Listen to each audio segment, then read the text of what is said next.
is my privilege to be hosting this significant occasion of Labor Day cum Heritage Day. Today's program is a harmonious confluence of two meaningful observances.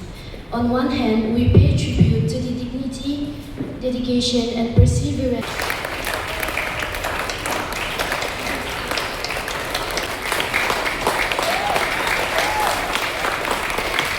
With this spirit of gratitude and celebration, let us commence today's program. To begin with, I invite Mary Chetla of grade 10 to invoke God's presence. May her prayer bring peace upon us all.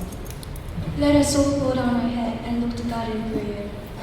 Heavenly Father, Thank you, Mary Chetla, for the uplifting invocation.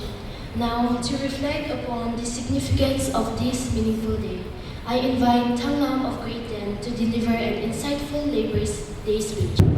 Good morning, everyone, respected principal, vice principal, and my dear friends, and our dear Titis and Tatas. Today, we gather to celebrate a day that's not just a holiday on the calendar. Good morning to respected principal, vice principal, our dear teachers, and our dear dadas and didis, and my dear friends. Today occasion of Labor Days, we, the students of grade 10 and 9, standing here to honor the hands that built our world. from the streets we walk on to the classrooms we sit and learn in, every space is shaped by the hard work of countless individuals. Today, we are celebrating two important occasions, Heritage Day and Labor Day. At first glance, these may seem like two separate celebrations.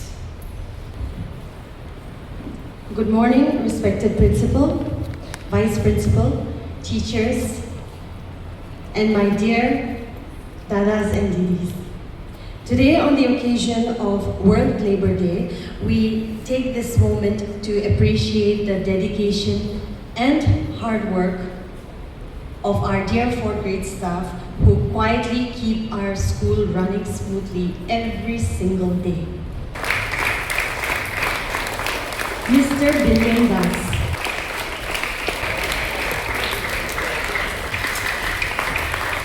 This segment brings forth the inter-house competitions where participants from each house, that is, Zuku, Saramati, Jafu, and Shuroy, will be showcasing their dedicated efforts and remarkable talents.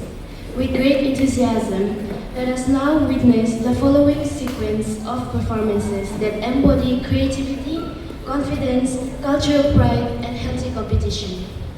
It is my privilege to invite our distinguished panel of judges, our respected principal and vice principal, to please come forward and take your seats. Now, to showcase expressive narration and imagination, I invite the participants for the storytelling competition. Good morning, respected principal, vice principal, teachers, judges, and all my dear friends. I am Martina of grade 9 representing Shore House. Today, I will be reciting a Sumi folktale titled Volkavi and the Orphan Girl Named Apfa. In an old Sumi village, there lived a rich but selfish man named Volkavi. He had many fields and granaries full of rice. In the same village lived a poor orphan girl named Apfa. She worked in others' fields for food. One winter, famine struck. Apfa had nothing to eat and begged for food. The villagers could not help her as they were starving too. She begged Volkavi, but he denied. He locked his granary away and refused to share, saying, "I earned this. Let others find their own food." Apfa was starving, but she still went to the forest daily to gather firewood for the old widows in the village. One night, a torn-clothed, strange old woman came begging for food. Every house turned her away except Apfa. Apfa gave the old woman her last piece of burnt rice cake. The old woman ate it and said, "Your heart is richer than any granary." The next morning, the old woman was gone, but Apfa's hut was filled with baskets of rice, meat, and yam, while Volkavi's granary was empty, as rats had eaten it all in one night. Soon the villagers realized that the old woman was Vitaba, the spirit of kindness. Wakavi, now a beggar, came to Apfu's door with nothing. Without a word of anger, Apfu filled his empty hands with food, repaying his cruelty with kindness. Ashamed, Wakavi changed and became the most generous man in the village. The moral of this folktale is that kindness returns when you need it most. Wealth without a good heart means nothing, and that a person's real character shows in hard times. Sumi elders tell this folktale during Tulani, a Sumi harvest festival, to remind people that community is stronger than one's wealth. Thank you. Good morning, everyone, respected principal, vice principal, teachers, judges, and all my dear friends.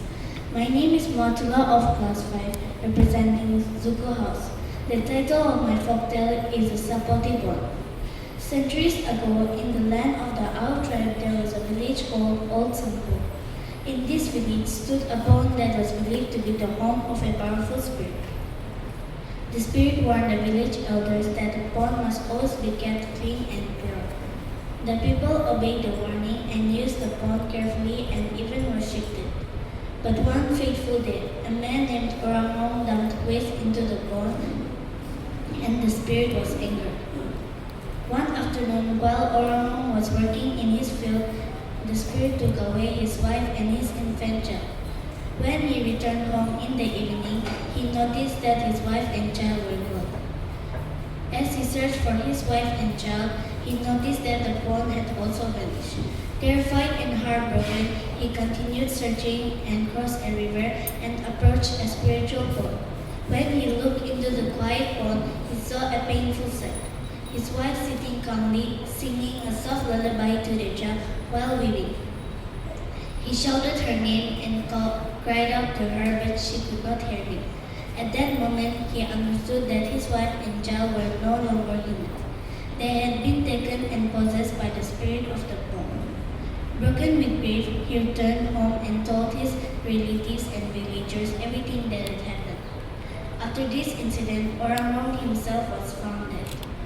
It is said that the pond was once a single body of water, but after the spirit took the mother and the child, their spirits also became ponds. Today, there are 3 ponds. Once vanished from the old Sampu, is now found in the Suhasito village in present-day Zimaputo, resting high in the middle of the mountains. This day, the pond is respected not just as a source of water, but a living reminder of obedience, loss, and the power of spirit. Thank you. Good morning, everyone. I'm Girito Joseph Sumi from grade 8, and today I'll be representing Jafu House. The title of my folktale is The Boy Who Became a Hornbill, and this is how my story goes. In the Zeminaga Hills, there once lived an orphan boy who was taken in by his relatives. Instead of providing him a home of safety, they treated him with unimaginable cruelty. Every day when he went to work in the fields, his adoptive mother used to give him a parcel of rice to take, intentionally fouled with rat's dung, along with a sharp porcupine's quill to pick out the few edible grains. Overwhelmed by the shame of his condition, the boy would often hide away from his friends during meals, eating in solitude, so they will never see what his food was like. Eventually, 2 girls who cared for him grew suspicious of his isolation. While he was away washing his hands, they unpacked his food and were horrified by what they found. Heartbroken by his suffering, they threw away the filth and replaced his containers with their own high-quality rice and sweet rice beer. When the boy returned, he realized that the switch had been made. Despite the girl's kindness, his dignity was so hurt that he could not bring himself together. He could not eat. He felt he no longer belonged among people who could treat one another with such malice. Deciding to leave the human world forever, he approached the girl he loved the most and asked for her black breast cloth and skirt. He then asked for the neck of her zoo gourd. As he put on the clothes and held the gourd neck to his mouth like a beak, he climbed onto the roof of the field house and then high into a tree. Before the girl's weeping eyes, he turned into a magnificent hornbill. He called out a harsh cry and told her that though he was leaving, he would return one day to reward her. Years passed. The girl grew up and married. One day, the familiar sound of heavy wings echoed over the village. Remembering his promise, the girl sat outside as a flight of hornbills passed by. The boy, flying as the last bird in the formation, let fall his most beautiful shimmering tail feathers, which directly landed on her chest.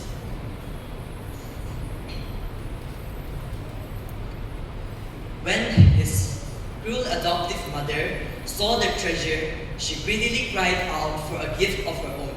But the hornbill looked down upon her. Instead of a feather, he dropped down that directly fell in her eyes, blinding her instantly. Thus, the boy achieved his freedom. The kind were repaid with fortune, and the cruel were left in the sight. This legend explains why the hornbill feathers remain a staple of Naga's traditional attire to this day, symbolizing both strength and freedom. Thank you for listening, and I hope you have a great day. Good morning, everyone, respected principal, vice principal, judges, teachers, and my dear friends. My name is Pedek Relibrio, and I am representing Saramati House. The title of my Naga folktale is The Three Brothers. It is a traditional folktale of the Angami Nagas. Long ago, in the beautiful hills of Nagaland, there lived three brothers in a peaceful village surrounded by natures and mountains. The three brothers lived happily together. They shared everything equally: food, land, and love. There was peace, unity, and harmony among them. But as time passed, their family grew larger and the land they lived on became too small to support everyone. One day, the eldest brother said, "My dear brothers, we cannot all live together forever. It is time for us to go our separate ways and find new lands." The younger brothers were sad to hear this, but they understood. They knew it was necessary for their future. The eldest brother decided to remain in their ancestral land. He became the forefather of the Angami people, known for their courage, unity, and strong traditions. The second brother traveled across mountains and rivers. He became the ancestor of another Naga tribe, forming his own community with unique customs. The youngest brother journeyed the farthest. He explored distant lands and became the ancestor of many other communities, spreading the family line even further. Before they parted, the eldest brother said, "No matter where we go, we must always remember that we are one blood and one family." And so the three brothers went their separate ways, but they never forgot their bond, their roots, and their unity. This story teaches us that even though we may live in different places and belong to different groups, we are all connected and we must live in unity, respect, and brotherhood. Thank you. Thank you to all the participants for your captivating storytelling.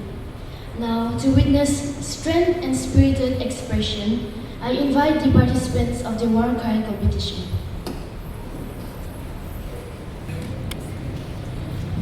Good morning, everyone. My name is Fazlan Aguirre. I am representing Saramati House. This worker is from the Sunni tribe. This worker is done to encourage the virus.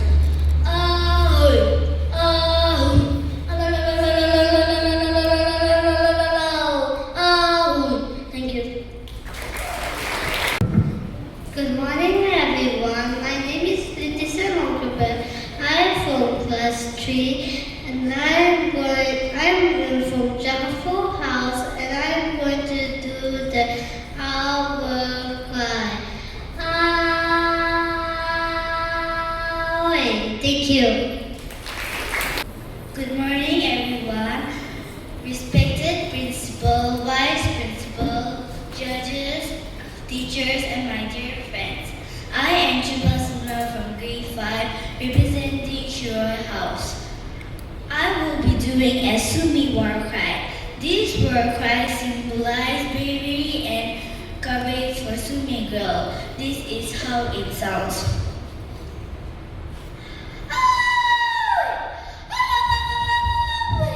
Thank you. Good morning, everyone. My name is Bunsu Chua. I'm from grade 4. I'll be representing Zuku House. The worker which I'm going to do is from the Rainbow tribe and it goes on like this. Thank you. Good morning, everyone. My name is Kibi Japu from Saramati House. The war cry which I am about to do is from the Chakasan community. It signifies bravery and fury of warriors.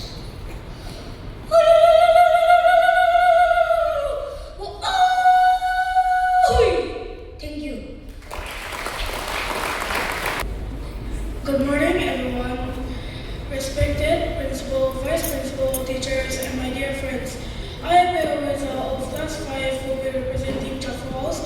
The war cry that I'm about to perform is from the Charis tribe. This war cry signifies the bravery and courage of true warriors. Thank you.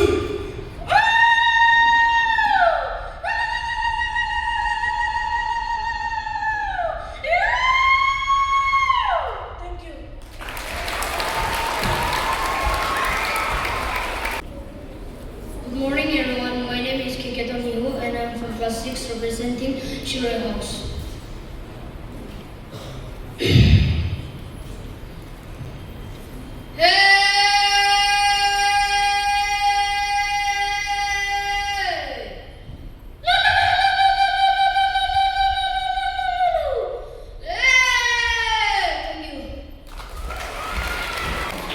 Good morning, everyone. My name is Bruno and I'm grade 6 and I'm going to represent Zugu House. Hey, hey, hui, hui, thank you. Good morning, respected principal, vice principal, teachers, and my dear friends. I am Ayali from grade 10 representing Saramati House.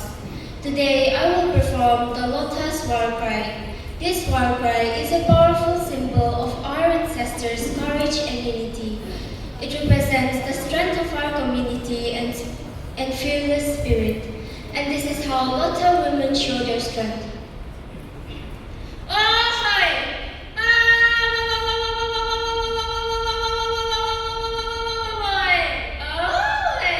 Thank you.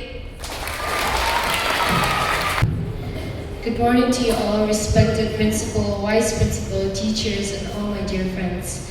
My name is Cindina Tonglara of the grade 10, representing Jaffa House, and the war cry I'm about to perform is from the Ao community known as Mayu. It symbolizes power, valor, cultural identity, and plays a vital role during cultural events and festivals. It is usually raised after a victory or a successful perilous expedition.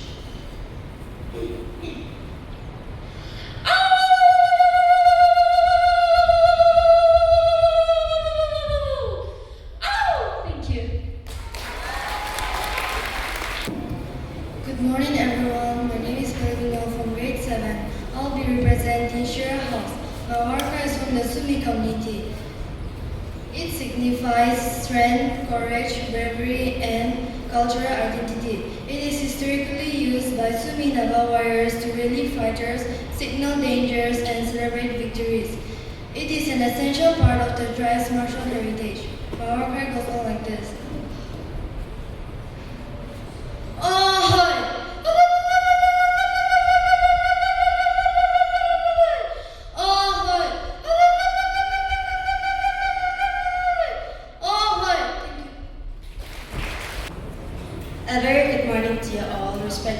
administrator, principal, vice principal, and to all my dear fellow friends. My name is Lily Yapto of grade 10, representing Zuko House. My war cry is from a proud Sumi community, which signifies the unity of a woman. And here it goes. Yeah, ow! Yeah,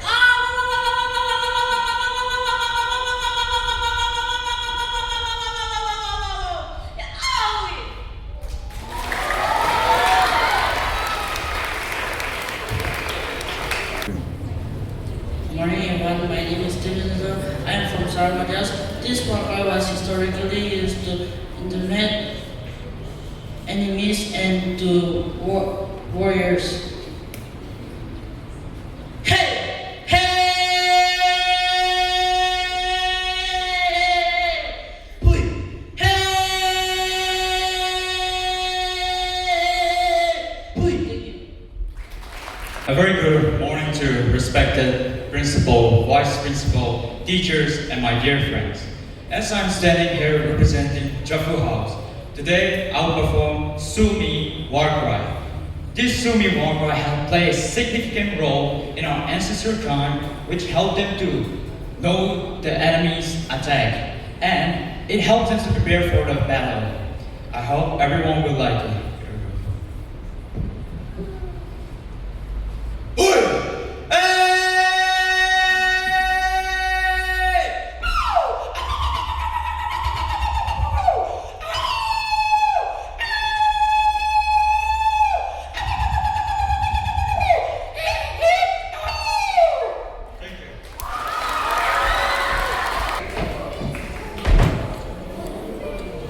Good morning everyone. My name is Imsin Sam, representing Charis House. Today, the war cry which I'm going to be performing is from the Ao community. The people, long ago, the Ao warriors performed this war cry to show their strength, courage, and power before their battles. It is not just a war cry, but it is the roar of the Ao warriors. And my war cry goes like this. Hoy!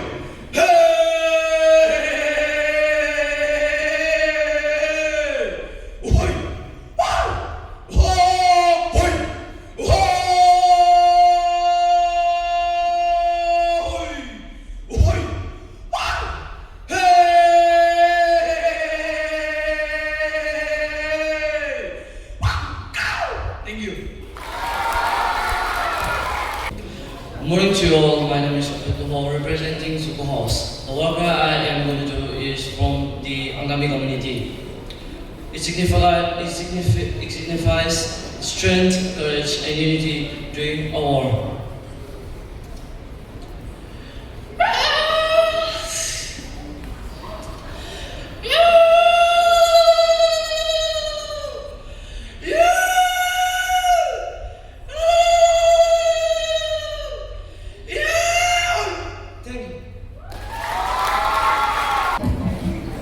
Thank you all for the powerful performance.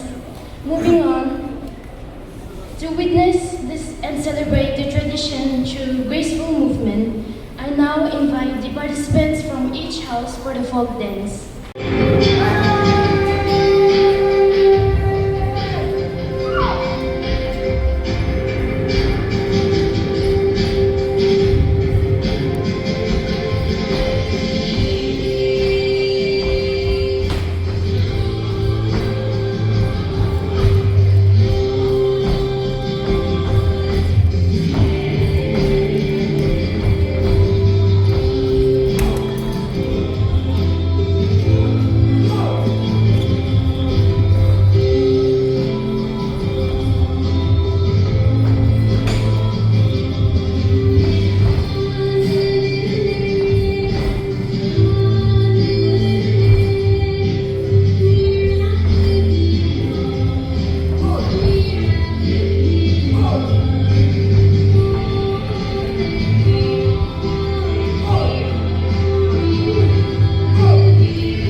kind of a surprise package.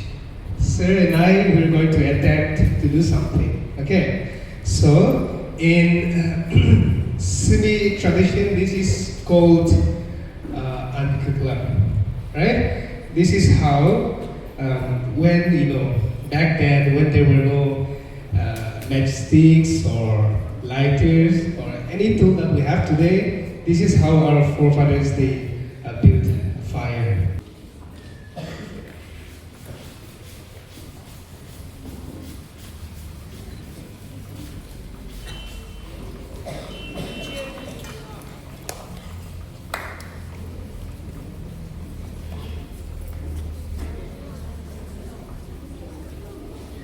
You see the smoke? Yes!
whole school? Okay, second place goes to Martina from Charis.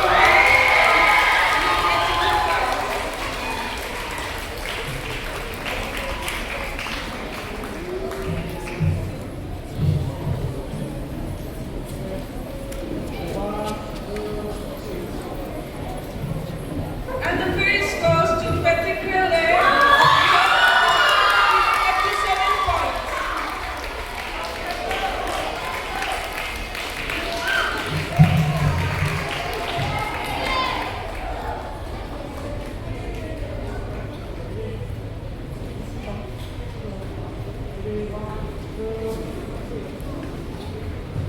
Now, world pride competition, junior girls. Second place goes to Crezopinho.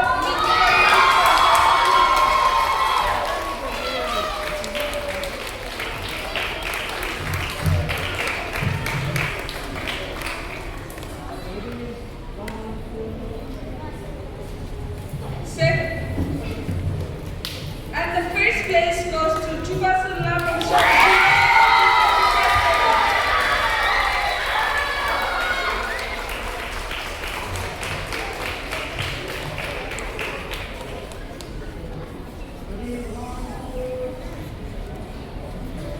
Okay, now, World Pride Junior first. The second place goes to Kekato Munchiro.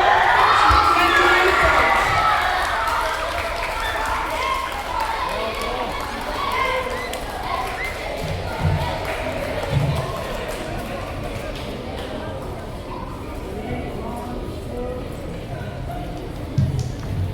And the first place goes to Beryl from Japan.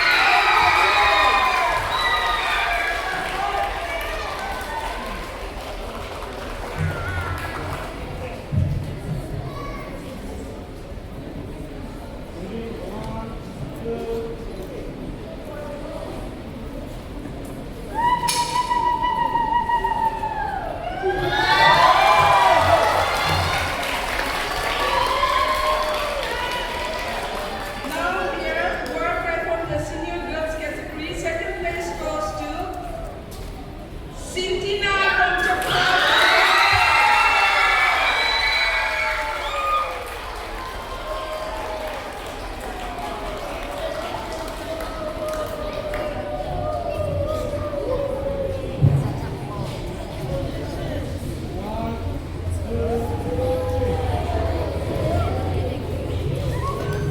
And the first place goes to Linyo Yato.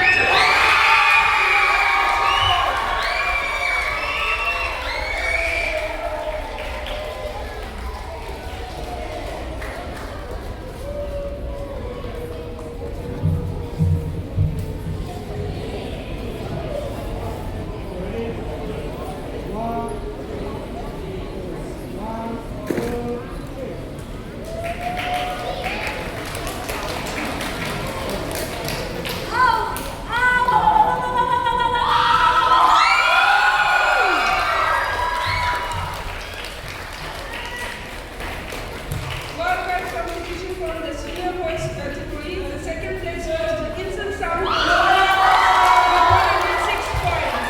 Insan Sound.